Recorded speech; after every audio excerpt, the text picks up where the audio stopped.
Last year, Oliver Stone and I put out a new edition of Untold History, the Untold History book, in English. It's coming out in Russian and other languages.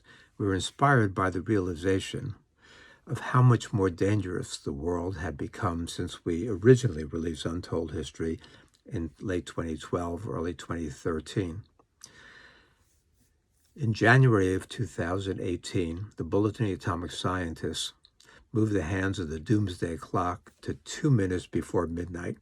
That's the closest it had ever been since 1953, after the U.S. and the Soviet Union tested their hydrogen bombs. In January, also that month, General Mattis, Secretary of Defense, said that America's new national security threats were no longer the international terrorism, that the main threats were now Russia and China. The next month, in February 2018, Donald Trump released his new nuclear posture review, which called for elevating the status of nuclear weapons and developing at least 2 new nuclear weapons that were smaller and more easily usable. On March 1st, 2018, President Putin responded with his State of the Nation address, in which he said that Russia had developed 5 new nuclear weapons, all of which could circumvent America's missile defense.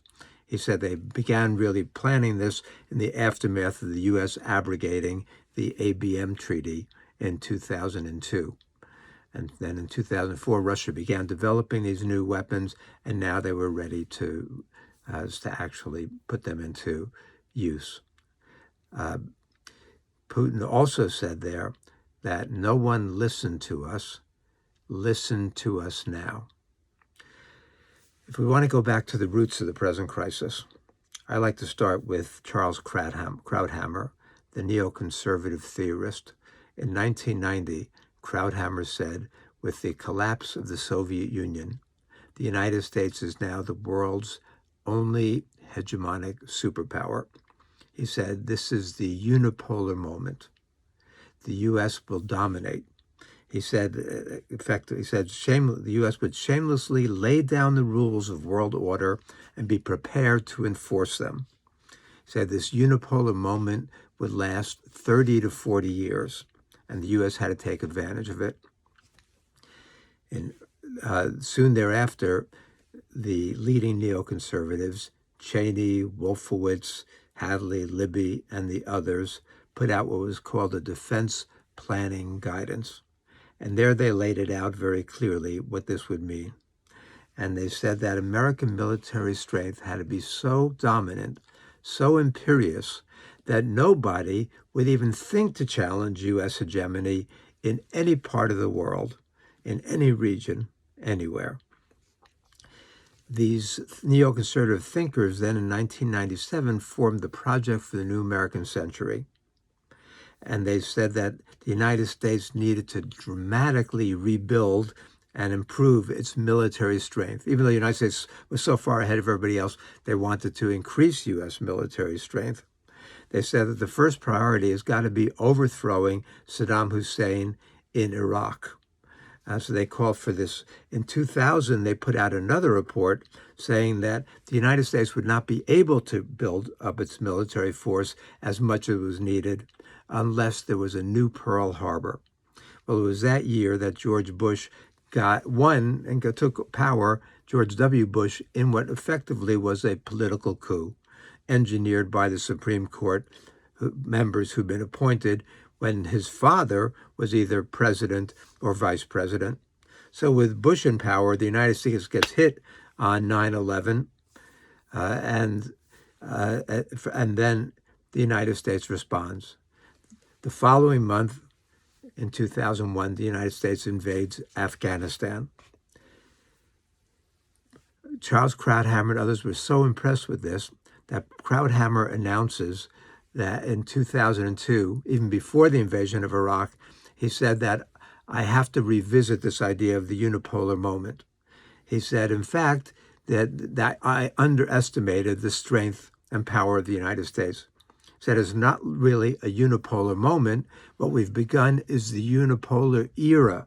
He said American hegemony and domination will last for the indefinite future. 30 to 40 years was too humble an assessment. This was going to go on forever, conceivably.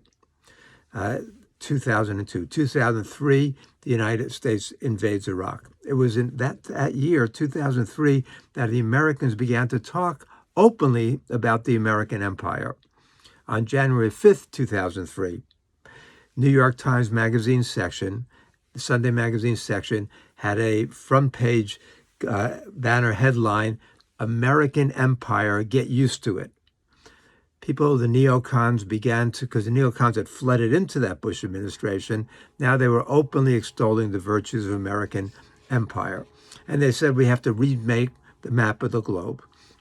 We'll begin with Afghanistan, then we'll move to Iraq, and then we'll overthrow government in Syria, then we'll overthrow the government in Libya, then we'll be ready to overthrow the government in Iran, then we'll have hit Somalia, then Sudan. They began laying out this global vision for American domination, and that was in 2003. However, things did not go so well in Iraq or Afghanistan.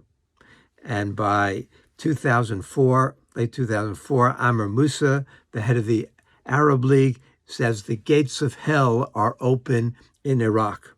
By the end of 2006, even Krauthammer gets it, and he says, and he basically pens the obituary for American unipolarity. What's happening now is we're developing a multipolar world. That we've got, that other countries are rising up and beginning to increasingly challenge the United States. By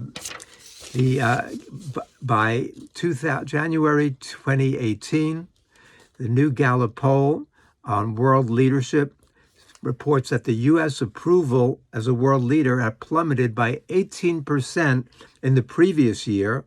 Now Germany was number one, China was number two, and the U.S. number three, with Russia right behind the United States. The big change that was occurring during this time was Russia's rise militarily, but China's rise economically and geopolitically. During this time, Price Waterhouse reported in 2018 that by 2050, China would have the world's biggest economy, followed by India, then the United States, then Indonesia, then Brazil, and then Russia. Well, Bolsonaro might have taken Brazil out of that picture by now, but that was the vision that Price Waterhouse projected. China was undergoing, and had been for decades, undergoing the fastest economic growth the world had ever seen. And then they became more aggressive with their one belt, one road, or Belt and Road policy for global development. China displaced the U.S. as the leading trading partner for all the Asian nations and was on the rise. The U.S. decided to resist this. This was clearly stated in November 2011 by Hillary Clinton in her article in Foreign Policy magazine titled America's Pacific Century. There she lays out the Asia pivot, the rebalancing of America's forces away from the Middle East and Europe to Asia, the strategy of containment toward China, similar in some ways to the containment policy toward the Soviet Union during the Cold War. When Trump, as a campaigner, when he was running for office, he starts attacking China, calling for a 45% tariff on Chinese imports. When he gets in there, he puts Peter Navarro, the notorious trade warrior, in charge of the White House Trade Council, and they begin a destructive trade war with China.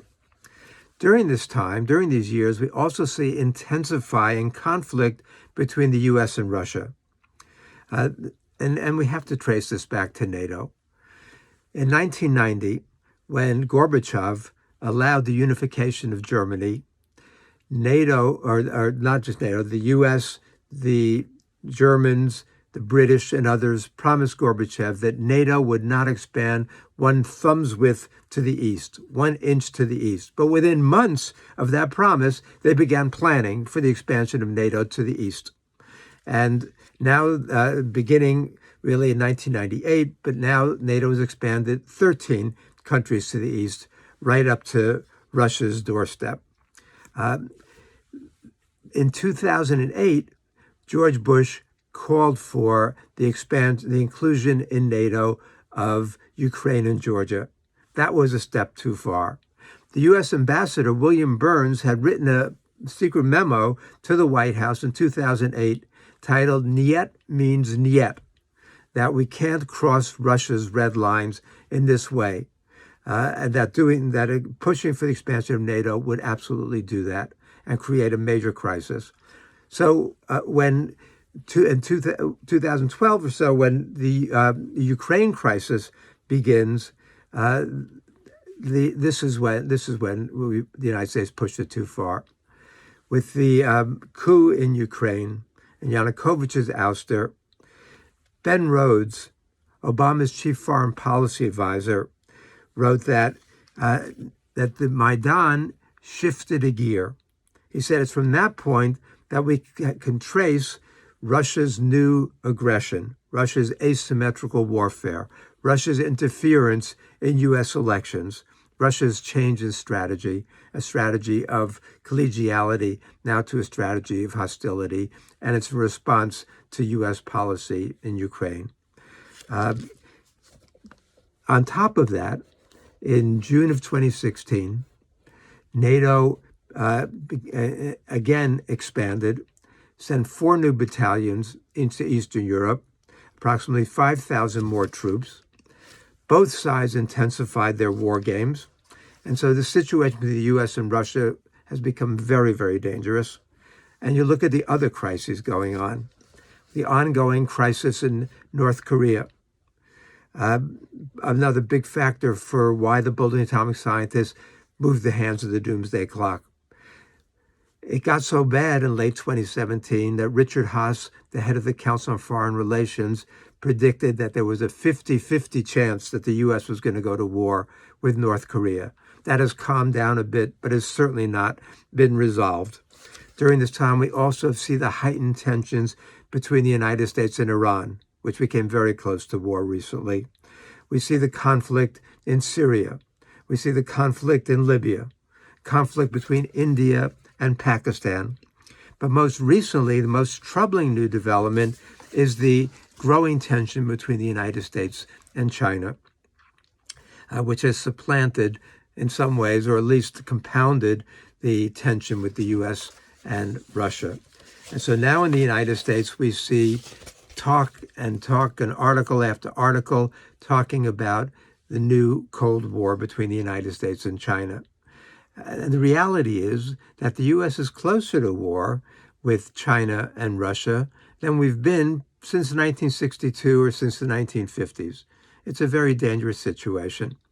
In February of this year, the experts of the Bulletin of Atomic Scientists moved the hands of the doomsday clock from 2 minutes before midnight to 100 seconds before midnight, the closest we've ever been to nuclear Armageddon.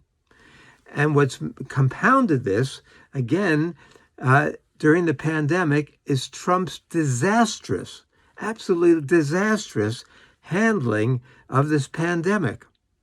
In the beginning, Trump kept denying it, kept saying this was going to resolve by itself, that the United States had nothing to worry about, and that this was going to blow over. And then when he realized that it's not blowing over, now we're close to 100,000, or in reality, probably way over 100,000 deaths in the United States, that the United States leads the rest of the world by far in terms of the number of cases. And Trump's handling of this, even though U.S. intelligence began predicting in November of last year of how dangerous this pandemic was going to be, Trump sat on his hands, was not prepared, was blowing smoke. And then the U.S. did not have masks. It did not have ventilators. It did not have any of the PPE that we needed. And Trump kept boasting and bragging and misleading. And then when he got desperate, then he starts talking about hydroxychloroquine as a magical cure. And then he starts talking about other ways to do this, drinking bleach and other disinfectants. People rolled their eyes. Around the world, people started to treat Trump like a clown, a laughingstock.